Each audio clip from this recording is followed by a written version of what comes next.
आपण बनवणार आहोत कोळंबीचा आपला आगरी पद्धतीचा पारंपरिक कालवण।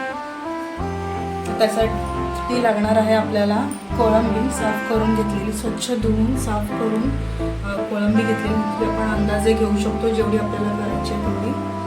तेल, आपला आगरी स्पेशल घरगुती मसाला, हळद, हिरवं वाटण, लसूण ठेचलेला, चिंचेचा कोळ आणि चवीपुरतं मीठ। अगदी छोट्या सामानापासून, कमीत कमी सामानापासून बनणारं ही रेसिपी आहे। खूप छान बनते, तुम्ही पण ट्राय करून बघा। तर चला आता आपण स्टार्ट करूया रेसिपीला। गॅस चालू केलेला आहे, तूप तापलं ना की आपण त्याच्यात तेल घालायचं।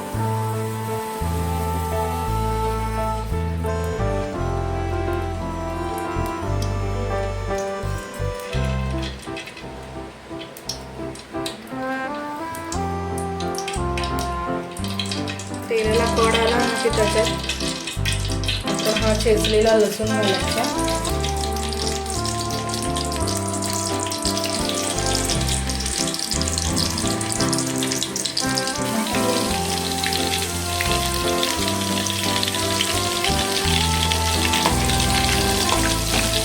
लसूण छान ब्राऊन झाला ना की त्याच्यामध्ये आपल्याला हिरवं वाटण घालायचं आहे।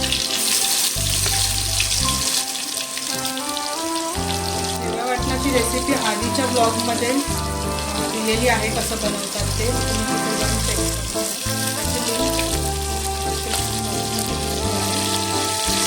हिरवं वाटण थोडंसं छान परतून घ्यायचं।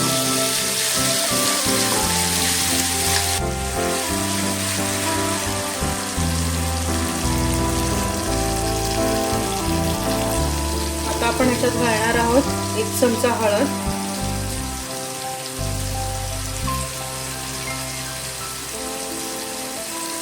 2 चमचा आपला आगरी स्पेशल घरगुती मसाला, छान परतून घ्यायचं, ते पण मिक्स करून घ्यायचं। आता ह्याला तेल सुटलं ना, म्हणजे कसं तेल सुटतं छान, म्हणजे आपण समजायचं की मसाला छान परतून झालाय। आता मी ह्याच्यात टोमॅटो घालते।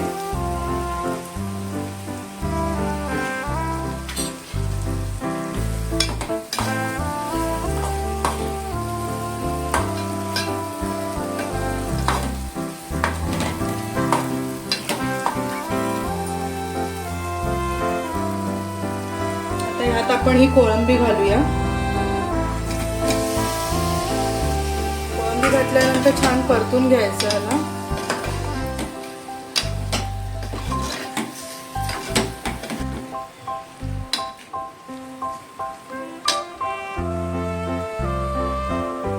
आपण वाफ येण्यासाठी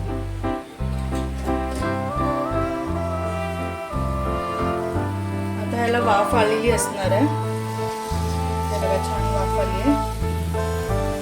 आता ह्यात आपण जो चिंचेचा कोळ करून ठेवला आहे ना तो घालायचा।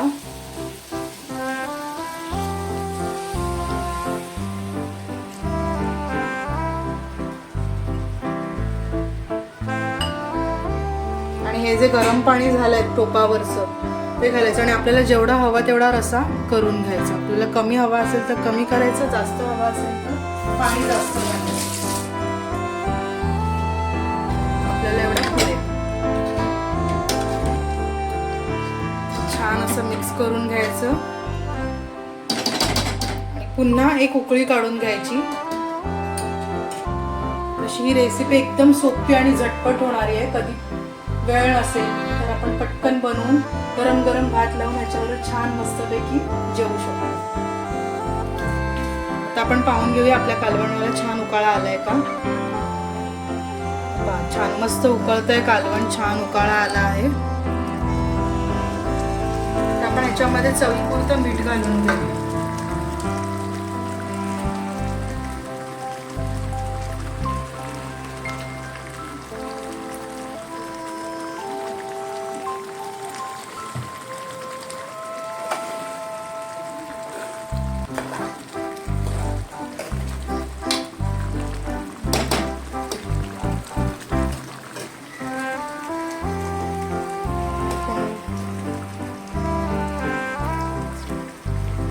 पुन्हा आपण ह्याच्यावरती झाकण देऊन 5 मिनिटं उकळून घेऊया, कारण कोळंबी शिजायला जास्त वेळ नाही लागत. 5 ते 7 मिनिटमध्ये कोळंबी छान शिजून मऊ होऊन जाते.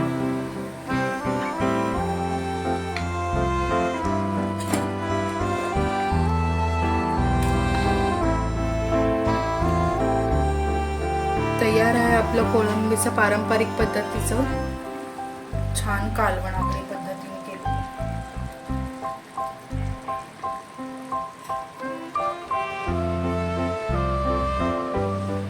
तर मग रेडी आहे आपलं कोळंबीचं आगरी पद्धतीचं झणझणीत पारंपरिक कालवण. तुम्ही पण करून बघा. आवडल्यास नक्की लाईक करा, शेअर करा, सबस्क्राईब करा. Thank you.